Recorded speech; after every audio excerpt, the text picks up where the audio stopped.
এক্সামের আর মাত্র কয়েকদিন বাকি। 13 মার্চ থেকে first semester start. Major paper মানে সি প্রোগ্রামিং আর কম্পিউটার আর্কিটেকচার পড়তে পড়তে টাইম তো প্রায় শেষ। তাহলে মাইনর পেপারে কি হবে? শুধু পাস নয়, ভালো নাম্বার পাবে কি করে? এই টেনশনে কি ঘুম উঠেছে?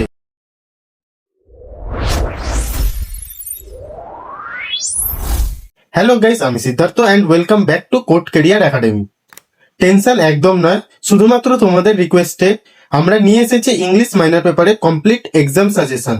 এই পুরো সাজেশনটা তোমরা ডেসক্রিপশন বক্সে দেওয়া গুগল ড্রাইভ লিঙ্ক থেকে একদম ফ্রি অফ কস্টে অ্যাক্সেস বা ডাউনলোড করতে পারবে। আর তোমাদের জন্য আমার একটা স্পেশাল এক্সাম টিপ হলো, কোনো ব্রড কোয়েশ্চেন এক্সামে ছেড়ে আসবে না।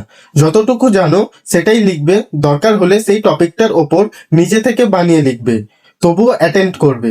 একটা কথা মাথায় রাখবে, কোয়েশ্চেন ছাড়লে কিন্তু স্কোর কমতে থাকবে। তো আজকের জন্য এতটাই। ভিডিওটা তো যদি হেল্পফুল হয় অবশ্যই লাইক আর সাবস্ক্রাইব করে দাও, আর নিজের বন্ধুদের সাথে শেয়ার করে দাও যাতে তাদেরও একটু হেল্প হয়। কোনো ডাউট থাকলে নিচে কমেন্ট করো। সবাইকে বেস্ট অফ লাক তাদের ফার্স্ট সেমিস্টার এক্সামের জন্য।